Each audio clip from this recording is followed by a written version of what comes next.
So hey anime fans, the series name is What If Naruto Got Harem with Wonder Woman, so let's start the series. His dislike of Tuesdays was not due to the quiet, rather, he detested the fact that Gotham's citizens were safe, even though he was a fighter at heart and liked tossing some thugs across an alleyway. Tuesdays were the only day of the week that he was required to clean the equipment in the Batcave, and Mondays were a whole other beast, so he was typically stuck cleaning nearly every piece of equipment in the cave from the previous day's excursion. He had a low rolling shelf to his right that currently held a dirty and partially dented set of batarangs, some cleaning solution, and a small mallet to help him restore Batman's most recognizable tool. He was currently sitting in front of the Bat computer, listening to the small ambience of sounds that the Batcave had to offer as well as a police scanner in case of an emergency. Naruto Uzumaki was anything but a normal-looking person. He was around 5 feet 11 inches to 6 foot, which made him larger than the average Gothamite. If that wasn't enough to draw attention from onlookers, his hair would be. It was an unruly, almost unkempt mop of blonde hair that spiked in multiple directions without any pattern. In a city full of people with black and brown hair, his bright blonde hair frequently managed to draw attention, and once they looked at him, they frequently discovered that it wasn't the most distinctive feature. There were 3 horizontal marks along both cheeks that looked almost like whiskers. He could only imagine that people mistakenly believed that these were scars from gang-related activities rather than birthmarks. At one point, Naruto was Batman's unofficial first sidekick. He saw himself as such because he had been fighting crime on the streets alone for a year before being confronted by Batman for the first time, and it would take another year and numerous meetings before Batman agreed to make him a partner. As a result, he didn't really see himself as a sidekick, but rather as a hero who chose to form a working relationship with another hero. Naruto, who is 28 years old, had been a part of Batman's operation for 9 years and had been fighting crime for 11. Even though Naruto was a skilled martial artist and trained ninja, his friends would still view him as clumsy. He reached over to the small table with a cloth and a batarang in one hand to get more cleaning solution. He dropped the batarang by accident and quickly tried to catch it with his free hand before it hit the ground and dented even more, forgetting a crucial fact about batarangs. They had a keen edge. He let out a short hiss and let the batarang fall to the ground, where it clattered innocuously. Fuck, ow. Examining his hand, he saw that the batarang had managed to cut his index finger slightly. He rolled to some desk drawers on the side of the Bat computer and began searching through them for a band-aid to help halt the bleeding. Letting out some fury, he made fun of it by saying, "Master Naruto, it's Tuesday innit? To avoid having to spend the entire day down there, I advise you to go downstairs and begin working on the equipment right away." "Fuck you, Alfred." He looked around to make sure no one had heard him, then quickly ducked his head after realizing what he had said. "Sorry Alfred," he said, bringing his hands to his chest in a heart shape. "Love you," he added. He half expected Alfred to appear behind him and hit him over the head with a serving tray. Naruto anticipated Alfred to have his own Alfred cave somewhere with cameras for the Manor and Batcave, but Bruce had cameras all over Gotham, and Alfred had been nothing but friendly and welcoming to the blonde when they first met 9 years ago. He was fortunate to discover that there was a language that closely resembled his own native tongue, Japanese, when he was first dropped into this world 9 years ago. It wasn't a perfect translation, but it was a start, so for the first few months he would send 2 clones to the library to perfect the Japanese language, and after that, he would send 3 or 4 clones out into the world to work on translating it into English. When he first met Batman, his knowledge of the English language was shaky at best, which nearly led to a fight between the two. A year later, when he met Alfred, his language skills had improved, though not as quickly as he would have liked. Alfred had taken it upon himself to teach Naruto the last bits of English that he didn't understand, as well as about the world around them after learning that Naruto wasn't from Earth. He taught him about world cultures, current events, social etiquette, geography, and mathematics, to name a few subjects. At first, Naruto took to it as well because he had done his own schooling when he was younger, but he realized that Alfred was putting in the same amount of effort when it came to teaching him, and he promised to match that effort when it came to learning. At this point, he thought of the Man family, and he had even gone so far as to call the elderly butler Aji-chan, as he had done Hiruzen Sarutobi all those years ago. When he couldn't find any band-aids, he quickly reminded himself to get some before putting his finger in his mouth to try to ease the agony. "Hi, Naruto." He turned his head toward the top of the stairs leading up to the manor, his finger still in his lips. He lifted his hand in greeting, letting go of his finger with a pop, and smiled broadly, saying, "Hey Jason. What is going on?" Following Dick Grayson's decision to launch his own squad in Jump City and formally change his name to Nightwing, Jason Todd became the second person to assume the role of Robin. In Naruto's mind, he couldn't help but think that Dick was being a bit selfish. He knew that he was being a bit hypocritical because he didn't like to be thought of as Batman's sidekick either, but what did it matter if innocent people were being saved? Dick's arguments with Bruce and, to a lesser extent, Barbara, had gradually escalated into full-fledged shouting matches and left what felt like a permanent rift in their small family. However, he also realized that he couldn't hold Dick solely responsible. He was aware that Bruce could be a bit of a jerk when it came to the mission, as he likes to call it, particularly the way he would keep secrets from Dick when they were meant to be partners. Dick and Barbara's relationship was always rocky in the first place because they were initially Robin and Batgirl rather than Dick and Barbara. Jason was caught in the middle of it all, poor Jason. Before he left for the last time, Dick had left some nasty remarks for everyone, including the new Robin.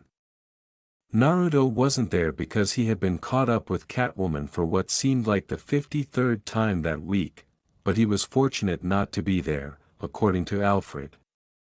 No one's value should be questioned, especially a 12-year-old. Naruto could only hope that if the former boy wonder found himself in a situation that was too much for him to handle, he knew he could always call home.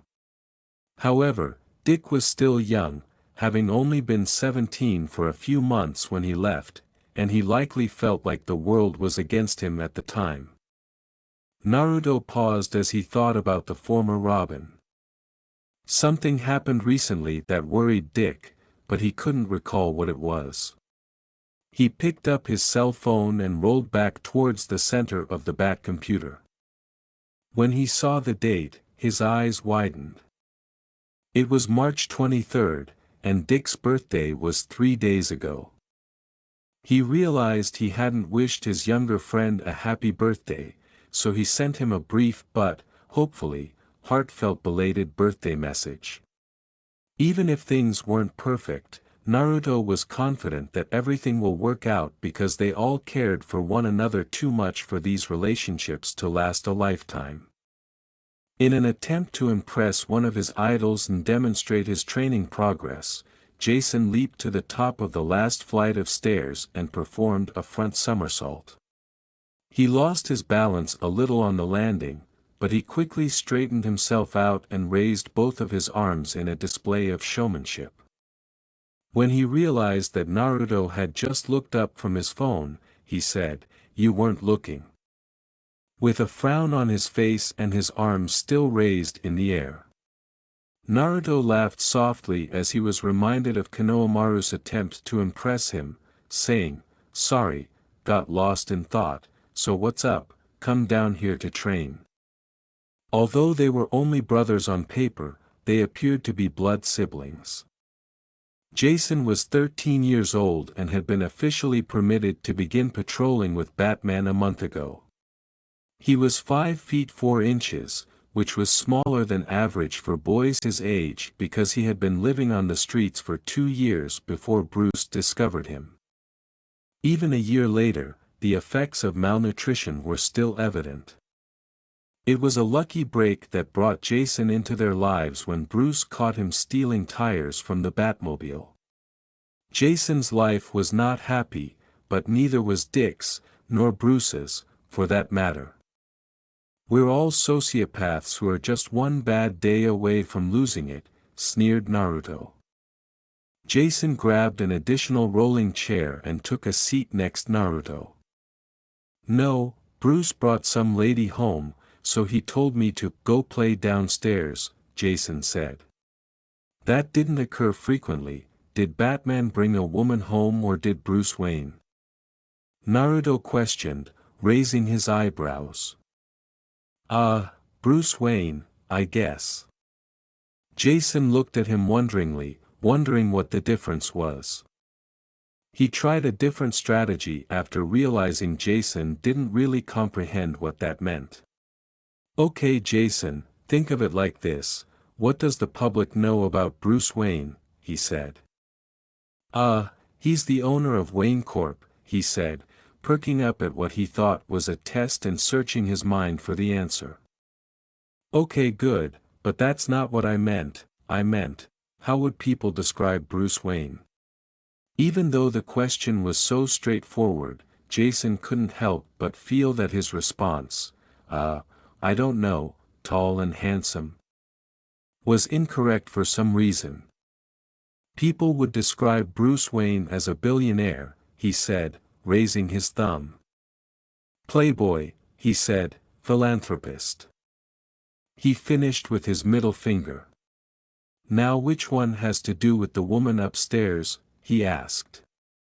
"You're getting closer, let me help you out." "Playboy, that's right, you see Jason, every now and then, Bruce will bring a woman home because he's a playboy," Naruto said, getting to his feet and pacing back and forth with a mocking air of power. "So, he's a whore." "Whoa, don't ever let Barbara catch you saying that word, because she will throw you around this cave like it's nothing," he said, quickly shedding any foolish behavior and turning to confront Jason with a look of near fear. Barbara Gordon, a 20-year-old daughter of Commissioner Jim Gordon, was a relatively new member of the team, having only been with them for about a year, but she had already shown herself to be an invaluable part of what they did in Gotham. She had joined them in a similar way to him all those years ago, starting to fight crime on her own before Bruce brought her into the fold. However, he had no choice but to let every criminal target her in the hopes that they could get to Batman, or bring her in so she could have some sort of backup in Bruce, himself, or Dick. It wasn't like she needed it, though, as she was arguably the second best at every crucial skill they needed, whether it was fighting, tech skills, intelligence, or detective skills. As much as he hated to admit it, she outclassed him in 3 of those categories. Although they didn't act the same or even have nearly the same personalities, Barbara and Sakura shared a temper that you wouldn't want to mess with. They displayed it in different ways, though.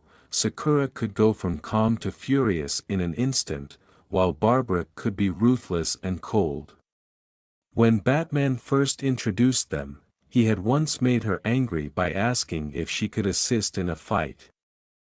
After the beating she gave him, he made a self-promise to never again offend the redhead. Since she was the only one who didn't actually live there, Barbara was well liked by everyone in the household, though perhaps not by Dick right now. It was funny because Jason loved her and anyone with eyes could see that the boy had a huge crush on the older girl. She had taken to tutoring him because Jason didn't have a formal education, and the two of them had become close since Jason was introduced to everyone last May. It wasn't exactly a secret that Barbara had a crush on Batman when she first joined. Why else would she dress up as him? But he'd be damned before he let anything happen between the two of them, because if anything did happen, everything would change, and he was positive it would be for the worse. Bruce treated her with all the respect he could give. In fact, he probably respected her more than he did him. However, occasionally Naruto would catch him staring at her with a dark twinkle in his eye that Naruto wasn't entirely sure he liked. No, Jason, he's not a whore, he has an image to maintain. If he didn't do this every once in a blue moon, people would start to talk about Bruce Wayne, and when people talk, he added, letting out a deep sigh, leaving the remark open-ended in the hopes that Jason would understand. They start to ask questions, and questions bring attention. He said, taking it slow in case he was mistaken. There you go, we'll make a decent Robin out of you yet, he said, grinning broadly as he placed a hand on Jason's head and tousled his hair. Wait, I don't understand, why doesn't Bruce just ask someone who knows he's Batman to pretend to be his one-night stand? Jason said, swiping his hand to remove the man's hand off his head. Bruce doesn't know that many women well enough, and the only women that know that Bruce is underneath the cowl, are some of the women from the Justice League, even though he had only known the heroes for 2 years, some even less, he still thought of them as friends.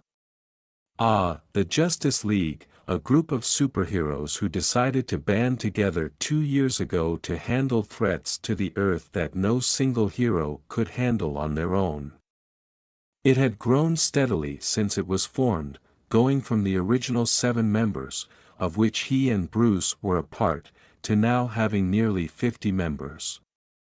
So why doesn't he just ask some of them? Because despite his actions, Bruce doesn't want to die anytime soon, and aside from Diana, none of their civilian disguises are high-profile enough for Bruce Wayne, who only bangs the high-class ladies, Naruto said, leaning back and laughing with his hands by his sides. So only, like, the snobby and rich, basically, has he ever brought anyone I would know? I don't know, he muttered, bringing his right hand to his chin.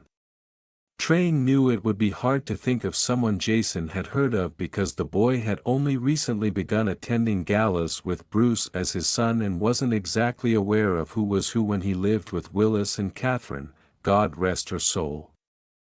You watch the news, right? He asked. No, but I've been in the kitchen when Alfred's watching, Jason remarked, shaking his head. Okay, well you know Vicky Vale, she's someone he brought home. Jason's voice was filled with admiration and shock. No way, Bruce got with Vicky, he asked. With a hint of smugness, Naruto said, well, Bruce didn't but. And raised his hand to gesture at himself. No way. Dude, she's so hot, what happened? Yeah, I probably ruined her for any other man, Naruto said with a quick shrug, placing both hands behind his head. Well, Bruce brought her home with intention of sleeping with her, but you know, Joker decided to do Joker things, so, Bruce kinda just tossed her at me and went to go handle him, so we got to know each other, and one thing led to another. That couldn't have been further from the reality. Vicky had been his first, and he was almost certain that his lack of experience had let her down. Nevertheless, he wasn't going to let Jason believe otherwise. His only advantages were his size and enthusiasm. He had no idea what kind of baseball bat Sai was carrying so that he could refer to him as small, the prick. I still don't get why he couldn't ask one of the girls from the Justice League. Most of them are hotter than the woman upstairs. Jason looks don't count for everything. If they did, Talia would probably live here. one cannot simply ask a woman from the Justice League to be your one-night stand, even if it is only to pretend. Most of the women in the league would take it as an insult being asked to be a booty call. When Naruto heard Jason snicker, he cocked an eyebrow at him, waiting for him to explain why he was suddenly amused. "Are you speaking from your own experience?" Naruto said. He began to scream, "What? No way, man, I'm just saying I've seen more rejections up at the Watchtower than on reality TV, and besides, I'm a romantic, so I'd want a relationship, not just a short fling." Jason kept asking, "So just look for a relationship instead?" Because he was now very intrigued in the romantic politics of his friend and the Justice League and wanted to learn more. "What, up at the Watchtower?" "Absolutely not, I'm the jealous type," he responded, mocking the idea. Thinking back to his early interactions with Sakura and Sasuke, he could acknowledge that he did not manage that circumstance with the utmost grace. "Okay, you lost me, what does that have to do with anything?" "Alright, look, you didn't hear this from me, you don't repeat this to Bruce, Alfred, Dick, you certainly don't tell Barbara or Leslie, you don't even tell Ace, okay?" he said, sighing to himself once more as he backed himself into a corner, realizing that he might have given away too much. He then looked around for any indication that Bruce or Alfred were listening. Jason just answered, "Okay," nodding that he understood what would happen if he spilled. As Jason's eyes widened, he attempted to salvage some of the league's reputation by saying, "Not, like, officially, you know, it's not like we're up there having orgies every Tuesday night. I gotta get going in 7 minutes though, for no reason, I'm just joking," in an attempt to salvage the league's reputation. "But I thought you said that a lot of them didn't do casual relationships." He returned to his seat next to Jason and placed his hand on the boy's shoulder. "They don't, but when you spend most of your time being a superhero, you might find it easier to date another hero since you're around each other so much, you know, and, you know, we're adding new members to the league all the time, so when a new member's added you might find that you're more compatible with the new member than your current girlfriend or boyfriend, so you break it off with them and start dating the new member, and then at that point it just becomes a cycle." His response to Naruto's digression was, "Wow, sounds cutthroat," with a vague understanding. "It is, and it also gets super confusing too. I mean, 1 second, you're in the cafeteria with Green Arrow and you ask him, 'How's Dinah doing?' and the next thing you know he's crying in your lap because she caught him cheating." After a moment of stillness, Jason said in a little voice, "So Black Canary's available?" "Alright Junior, slow your roll, I don't even think she knows you exist," Naruto said, pushing Jason aside and holding up his hand with the palm facing out. Choosing to play on Jason's weaknesses, he went on, "And besides, don't you have your eye on somebody else?" Jason rose with a start, saying, "I don't know what you're talking about," and then he took a few steps to the right to examine one of Ace's abandoned tennis balls that the dog had left in the cave before kicking it in Naruto's direction. The ball was covered in dog drool, which Naruto noticed too late. "Ew, gross," he said, taking it with the index and thumb of his other hand and wiping the drool-stained hand on his jeans. He then threw the ball back towards Jason and said, "It's nothing to be embarrassed about, Jason. Of course you're going to start liking girls, and it only makes sense that you like the only girl that you have regular contact with. I'm not having this conversation with you," Jason said after catching the ball and throwing it back. "Would you rather talk to Bruce about this stuff? Or maybe Alfred? Or, would you rather I get Barbara to talk to you about it?"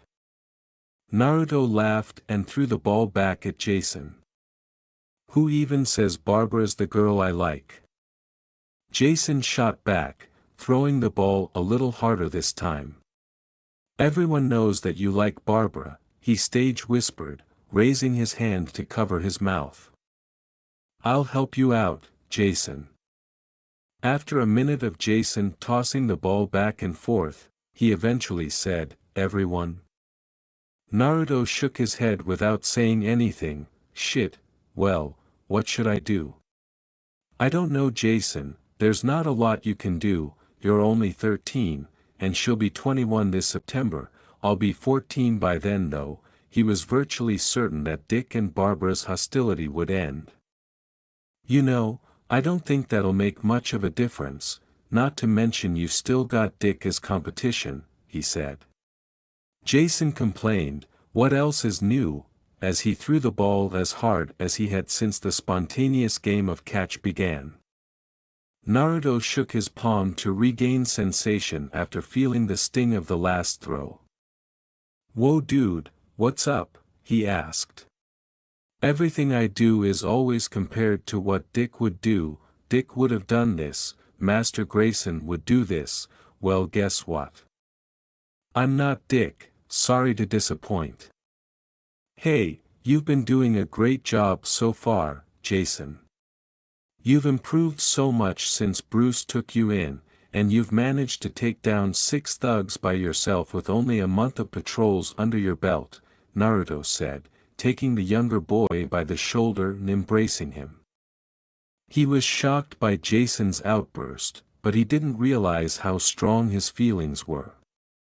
He decided to share some information about Dick's early run as Robin with Jason, adding, "Dick didn't get his first solo takedown until his 3rd month in. I know it sucks being compared to somebody else, but Dick was here for a long time, so it's gonna take some time before they realize that Dick's no longer." "You know, I actually felt the same way you do when you're younger," Jason sneered, raising his head to meet Naruto's gaze. "Yeah, right, you're literally perfect, you're as good a fighter as Bruce, you've banged Vicky Vale," he said, and Naruto burst out laughing. "And you're a good person, like, disgustingly good," he said. In Jason's mind, it was also true that Naruto had a better record than any other hero he was aware of, was adored by nearly everyone in Gotham, even more so than Batman, had a near-perfect record of saving civilians, and even succeeded in persuading Killer Croc to travel to Arkham amicably. "You know, I never actually told you about where I was from, did I? Or at least the details," Naruto said, holding the younger boy at bay with both hands on his shoulders. "I am anything but perfect, Jason," he said, observing Jason shake his head negatively. Naruto then took the boy by the shoulder and escorted him back to their adjacent seats. "I know you're from another world, kinda like Superman, sort of. See, Superman is from another planet, I'm from a different dimension. You remember the whole debacle with Owlman and the crime syndicate last year?" Something like that. Naruto took a seat and started explaining to Jason how he got here.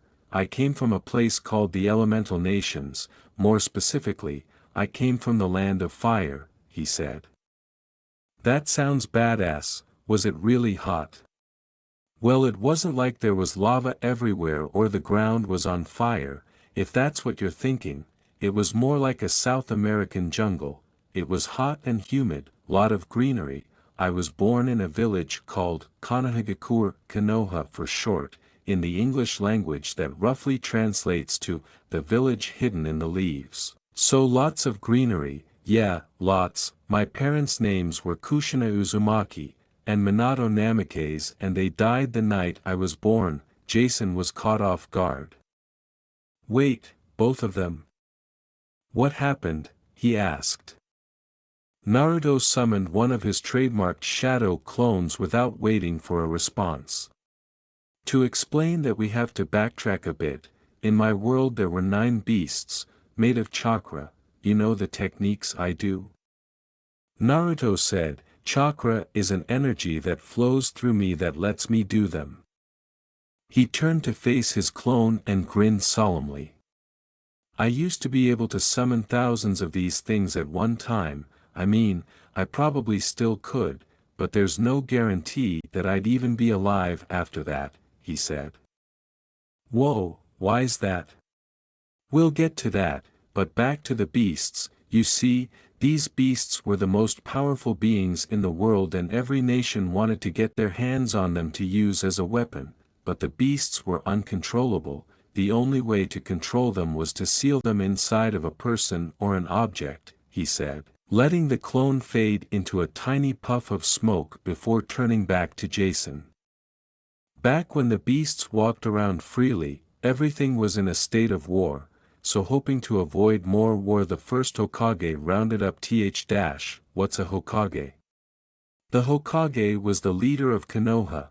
They had final say in every decision that was made, but anyway, the first Hokage, Hashirama Senju, rounded up 8 of the beasts and divided them up amongst the other major villages, but there was one that they couldn't get, and that one happened to be the strongest of them all, the nine-tailed fox. Where Hashirama failed, another man succeeded. His name was Madara Uchiha. He and Hashirama were at one point best friends, and they founded Konoha together, but see, while Hashirama wanted peace with the other villages through understanding one another and negotiations, Madara wanted peace through subjugation and conquest. So when he realized that he wasn't going to get his way, Madara defected from the village. So Madara found the Nine Tails and controlled it using his Sharingan. Jason was so engrossed in the narrative that was being told that he nearly hesitated to interrupt, but he knew that if he didn't, he wouldn't comprehend the remainder of it.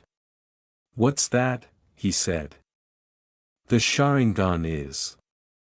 Trying to determine the correct term for it, Naruto stopped and thought, I guess you could call it a genetic mutation in the eye that all the Uchiha had, or at least had the DNA to pass it down. It let them cast illusions on anyone who looked them in the eye, predict any physical attack from an enemy, control a tailed beast, and so much other shit. It's insane, sounds broken. Oh yeah, that shit's not fun to fight against, but anyway, Madara tracked down the tailed beast and put it under his control. And for weeks he and Hashirama fought. Weeks, really? Oh, believe it, these guys were considered gods, like, actual, living gods. Nobody could beat them. That's why Konoha was considered the strongest village. It was because of these two. So after weeks of fighting, Hashirama finally killed Madara, but that still left the Kyuubi, the Nine Tails. So Hashirama's wife, Mito Uzumaki, sealed it inside of herself. So you guys are related? Yeah, I think she was my mom's great aunt, so I don't really know what that would make us. Probably my great-great aunt, right? But as Mito got older, she realized that she couldn't keep the Kyuubi forever, and that's where my mom comes in.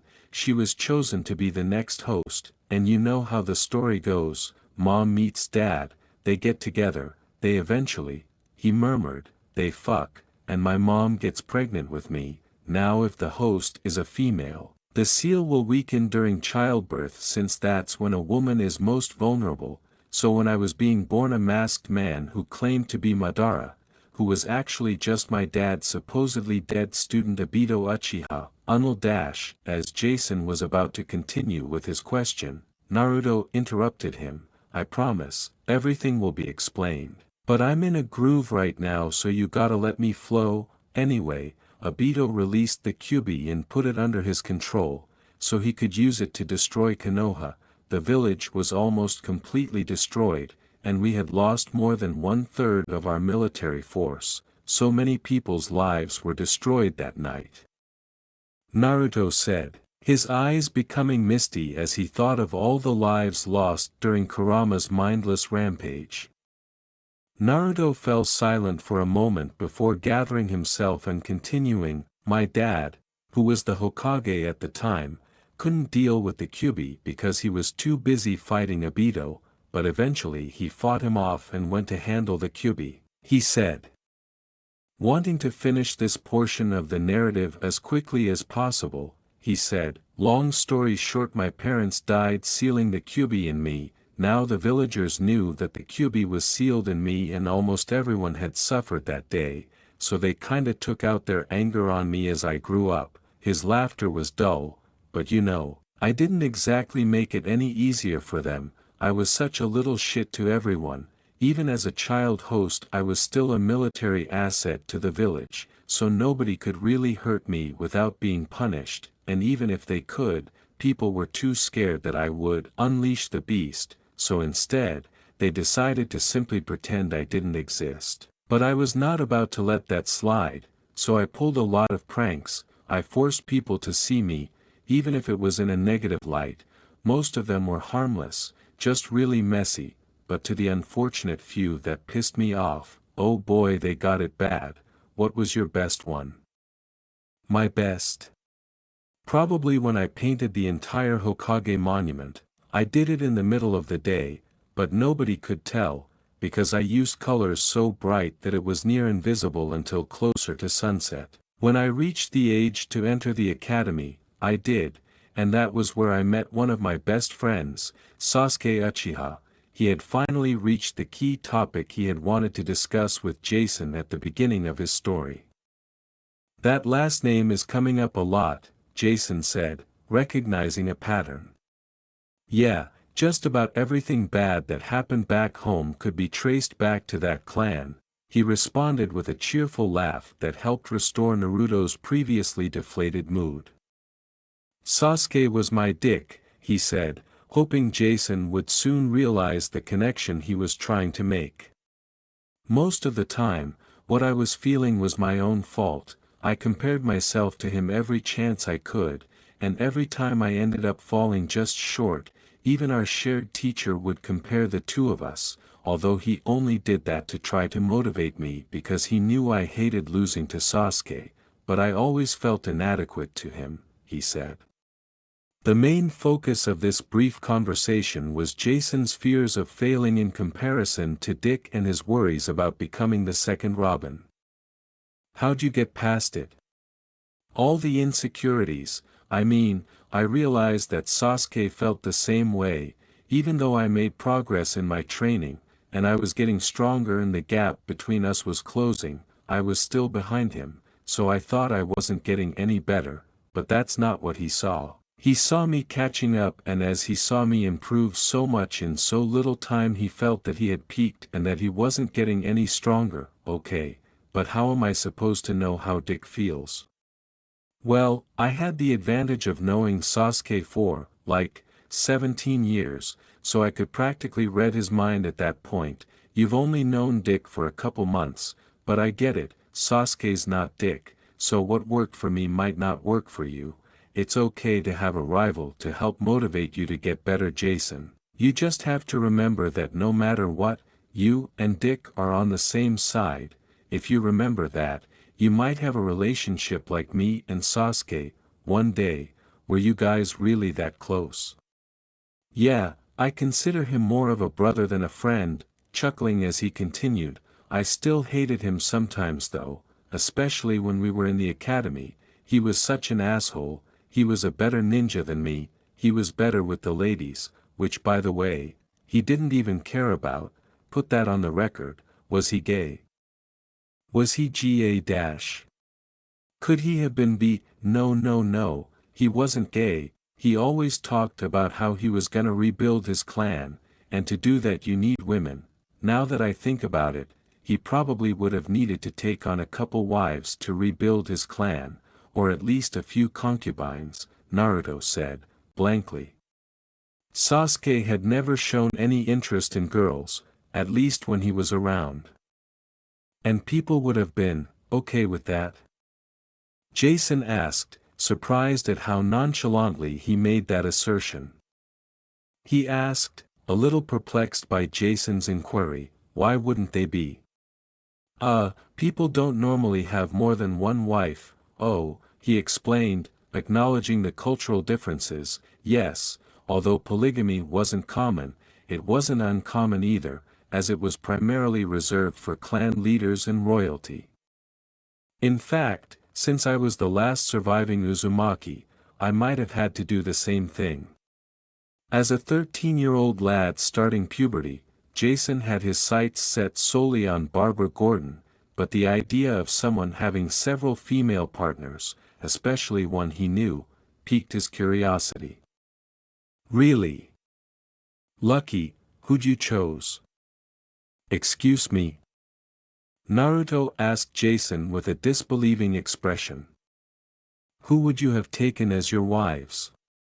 Why do you care? It's not like you'd know who I was talking about if I named them. Besides, don't you want to hear the rest of the story? We can get back to that later. This is much more important. I shared my love life. Now it's time for you to share yours, Jason said, dismissing his query. What? You're 13, you don't have a love life. All you did was confirm you like Barbara, and I told you about Vicky already, he said, shocked by what he was hearing. Are you implying that your romantic life is limited to that? Well, no all right, so tell me. Here's a fresh question, who would you choose as your wife if you had to choose more than one? Even though the question was strange, Naruto had heard it before, or at least a variation of it. Whenever Team 7 went on a joint mission with the other teams, he frequently found himself and the boys from the other teams asking the same questions. Naruto came to the conclusion that it must be a guy thing after observing Jason's face. You're really not gonna let this go, are you? The youngster answered, nope, emphasizing the letter P. Slumping in his chair, Naruto heaved a heavy sigh and said, okay, well.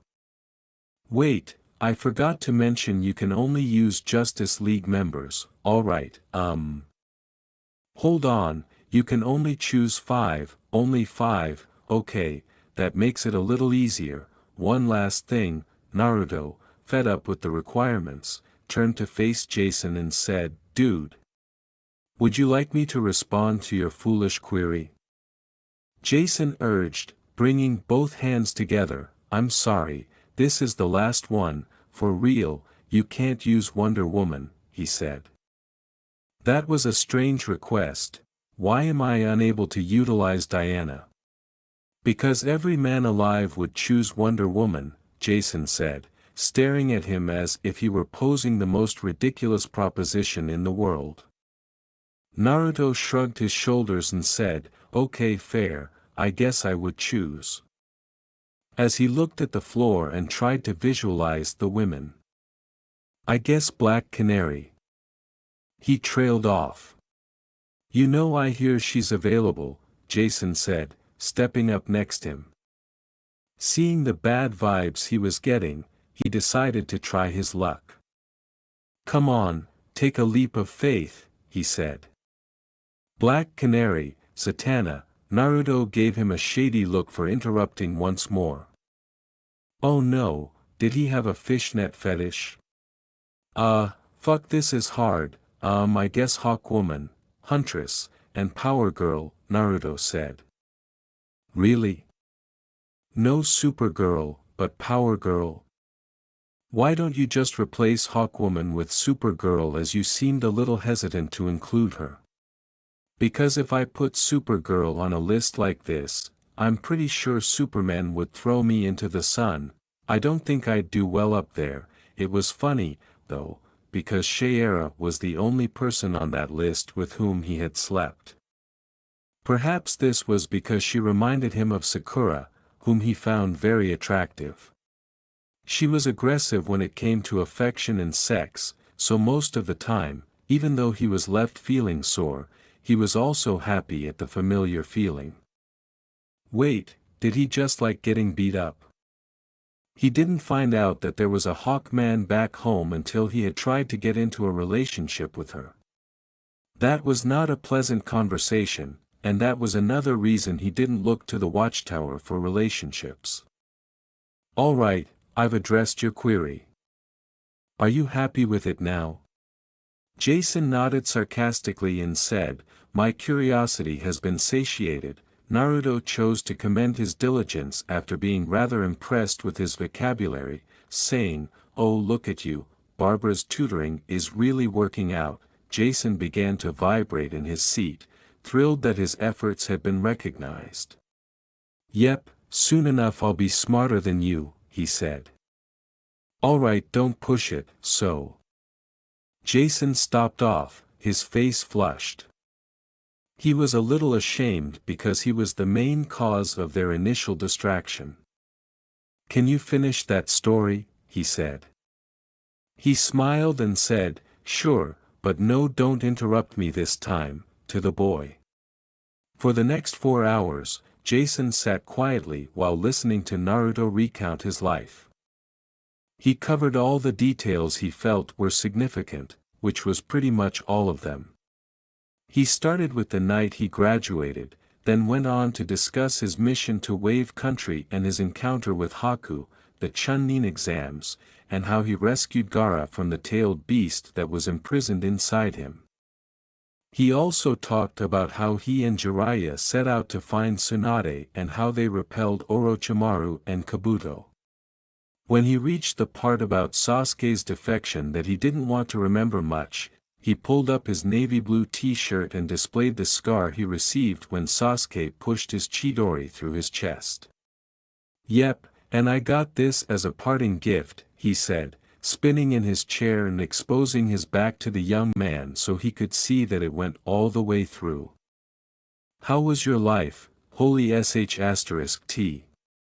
Returning his shirt to its previous location, he said, "Well, the Kyuubi was good for some things back then, Rapid Regan was one of them, still hurt like a bitch though, the piercing wasn't even the most painful part, it was the lightning, shit lit my entire nervous system up like a goddamn Christmas tree, felt like I was on fire, and this is the guy you consider a brother?"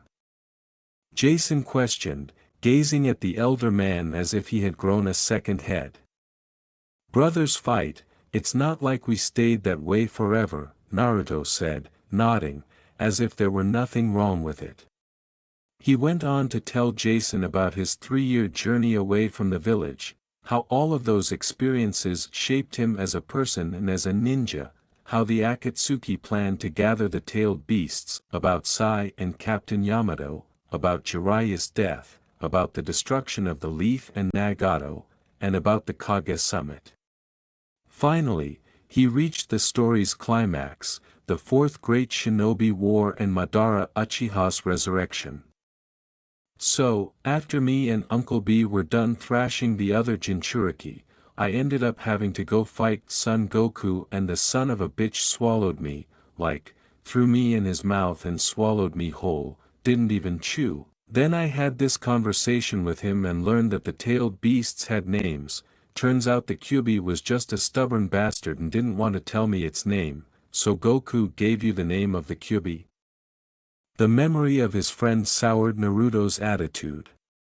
"No, it wasn't until Kyuubi realized that I was genuinely attempting to contribute to world peace, that it swallowed its hatred for humans and told me its name, it's Kurama," he said.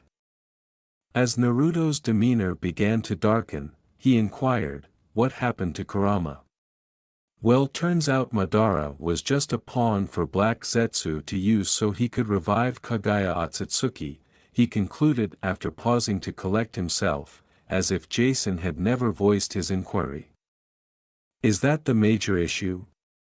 Nodding his head in agreement, Naruto said, "Yeah, she was the big bad, she was the first person in the world to use chakra, and she wanted all the chakra in the world back for herself, and well, that would kill everyone, so you can see why we couldn't let that happen. How was she going to accomplish it?" Once more, raising his hand as though to reveal a secret, he said, "She spawned this huge fucking tree that managed to capture everyone in a cocoon except for me, Sasuke, Sakura, and Kakashi. Man, that battle, it fucking sucked." He laughed breathlessly as he recalled his last battle back home, saying, "She beat the absolute shit out of us, but it was worth it to team up with Sasuke again, it was like he never left, so how'd you guys win? Because you're alive, so you obviously won." He had believed that he had accepted what had happened for all these years, but reliving his entire life up until the age of 17 was emotionally draining him. "Everything she threw at us we hit her back with twofold, and we had her on the ropes, we just didn't realize how much of a sore loser she was," he said. You don't have to keep going if you don't want to, Jason added, seeing that the older man was having emotional difficulties while narrating the story. It's fine, I've told shorter versions of this story to Bruce and Alfred, but this is the first time I've gone into this much detail. I think in some twisted way this is probably good for me, he said, dismissing the young boy's worries. He would need to follow up with Dinah about that. Hopefully, she would confirm that this was therapeutic and that he wasn't doing this for nothing. Where was I? Kagaya, being a sore loser, right? Well, one of her techniques was to open portals to other dimensions, and she knew she needed to separate Sasuke and me, so she played dead. I went to go finish her off so we could finally free everyone else from the tree. She opened a portal underneath me and I just fell. I didn't even realize what was happening until it was too late. So you just fell into a different dimension, Jason said incredulously. That couldn't be how the last battle ended.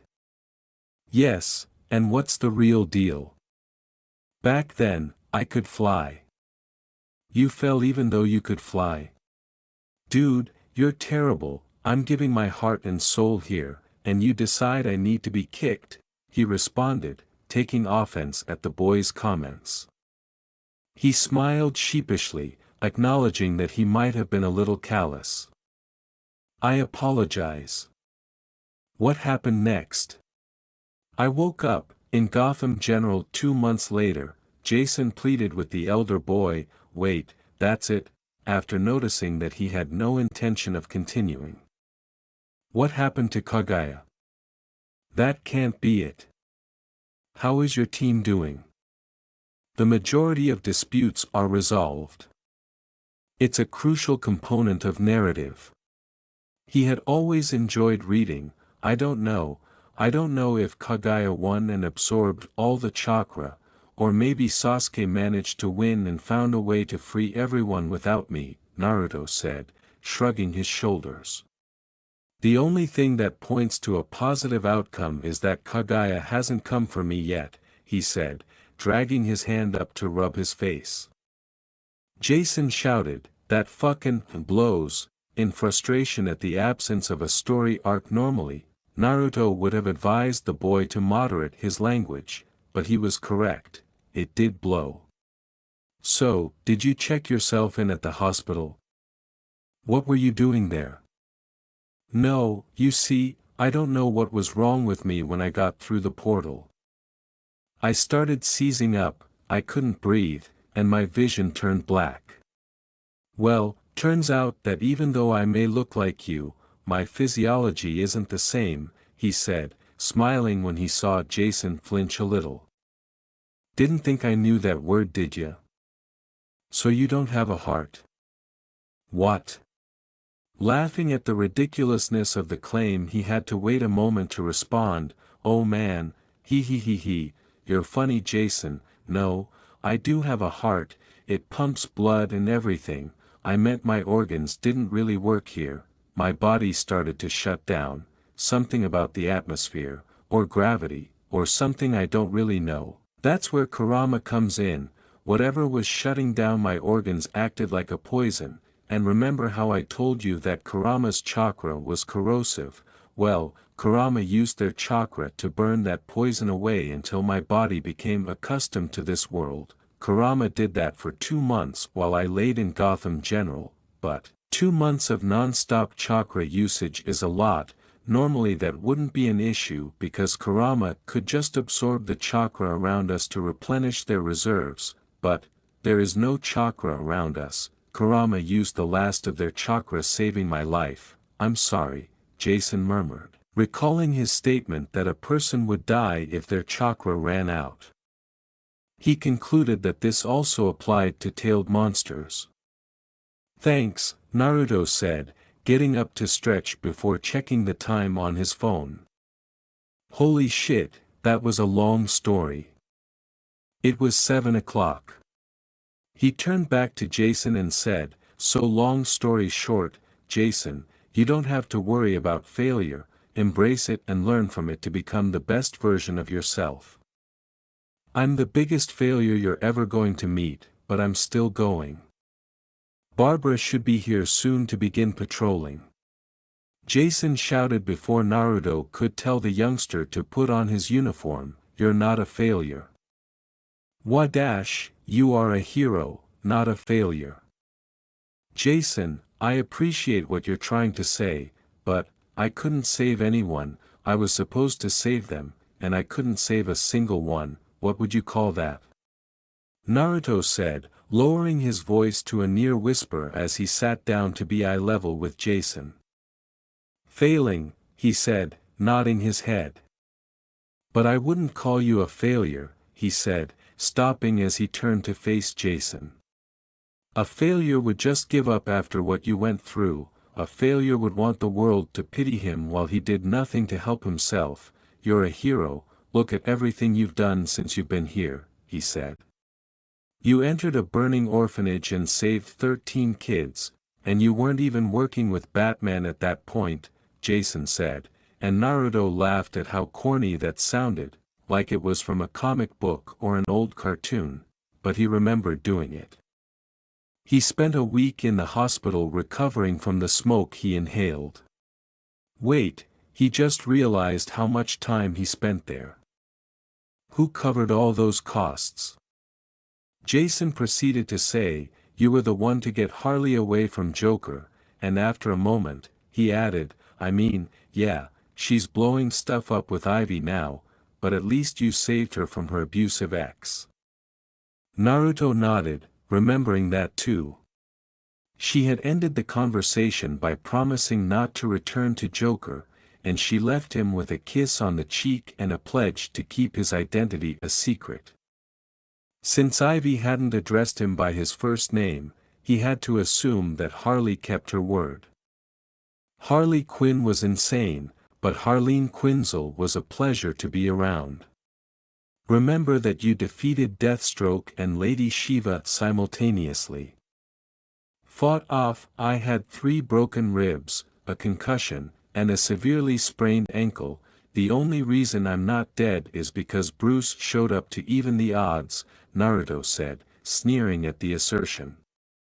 Jason yelled, waving his arms in disdain at the older man's lack of respect, are you serious?